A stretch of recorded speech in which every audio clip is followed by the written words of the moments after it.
Hi అండి, welcome to Shri Alankrita. మీకోసం పట్టు కలెక్షన్ తీసుకొచ్చానండి బతుకమ్మ కోసం. ధర్మవరం కలెక్షన్ వచ్చేసిందండి, పండగ వస్తుంది కదా మరి. చూడండి శారీ అయితే ఎంత బాగుందో, మంచి లావెండర్కి మరీన్ కలర్ బార్డర్ వచ్చింది. ఇదంతా ఆల్ ఓవర్ పెన్సిల్ వర్క్ వచ్చిందండి. డైరెక్ట్ వీవో నుండే తెప్పించాను, నేనే వెళ్ళాను స్వయంగా. సరే, ఇదైతే పళ్ళు పాటు అండ్ బ్లౌజ్ వచ్చి పళ్ళు మగ్గ వర్క్ ఈజీగా ఉండేలా. ఇందులో కలర్స్ చూపిస్తాను నేను, ఒక్కసారి చూసేద్దాం. మంచి లైట్ వెయిట్ పట్టులో మెంతి కలర్కి గ్రీన్ కలర్ బార్డర్ వచ్చిందండి కాంట్రాస్టింగ్గా. అండ్ పళ్ళు గ్రీన్ కలర్ ఉంటుంది, బ్లౌజ్ కూడా గ్రీన్ కలర్.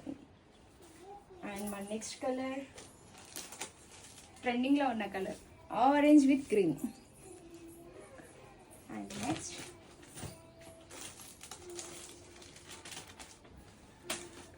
మంచి colourful combinations, blue colour with purple border. Combinations ఎంత బాగున్నాయో నిజంగా. పట్టు అంటేనే డార్క్ ఉండాలి కదా, కలర్ఫుల్గా, మనలో కూడా లుక్ రావాలి కదా.